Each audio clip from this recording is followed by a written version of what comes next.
Tollywood young hero Shri Vishnu ఏడాదికి ఒక సినిమాతో ప్రేక్షకులను పలకరిస్తున్నాడు. గత ఏడాది స్వాగ్ మూవీతో అందరి ముందుకు వచ్చిన ఈయన ఈ మూవీతో మిక్స్డ్ టాక్నైతే సొంతం చేసుకున్నాడు.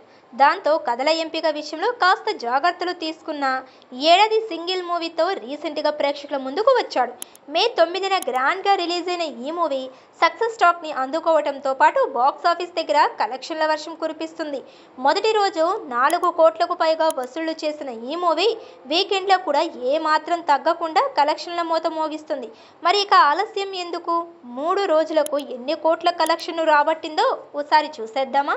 కార్తిక్ రాజు దర్శకత్వం వహించిన ఈ సినిమా సరదాగా సాగుతుంది. శ్రీ విష్ణు, వెన్నెల కిషోర్ మధ్య సీన్లు ప్రేక్షకులను తెగ నవ్విస్తున్నాయి. కేతికా శర్మ, ఇవానా హీరోయిన్లుగా నటించారు.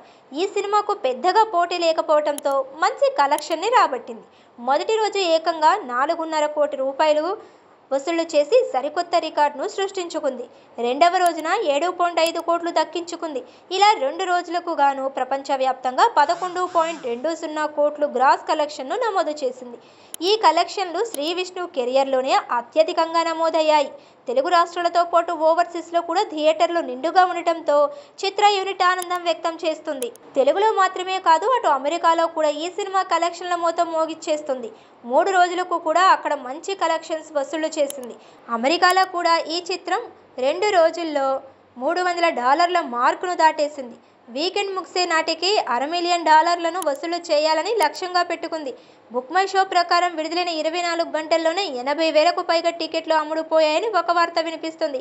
ఇదే జోరులో మరిన్ని రోజులు కనుక ఈ సినిమా కలెక్షన్లని వసూలు చేస్తే ఇది కూడా హిట్ అవుతుంది. గీతా ఆర్ట్స్ అధినేత అల్లు అరవింద్ సమర్పణలో కళ్యాణ్ ఫిల్మ్స్ మరియు ఇతర నిర్మాణ సంస్థలు ఈ చిత్రాన్ని నిర్మించాయి. వెన్నెల కిషోర్ ఈ చిత్రంలో కీలక పాత్ర పోషించారు. ఫ్యామిలీ ఆడియన్స్ను ఇలాంటి సినిమాలు చూసి కడుపుబ్బా నవ్వుకుంటున్నారు. మొత్తానికి శ్రీ విష్ణు ఖాతాలో మరో హిట్ సినిమా పడిపోయింది. ఈ మూవీ తర్వాత మరో 2 సినిమాలకి గ్రీన్ సిగ్నల్ ఇచ్చినట్లు తెలుస్తుంది. త్వరలోనే వాటి గురించి అనౌన్స్ చేసే అవకాశం కూడా ఉంది.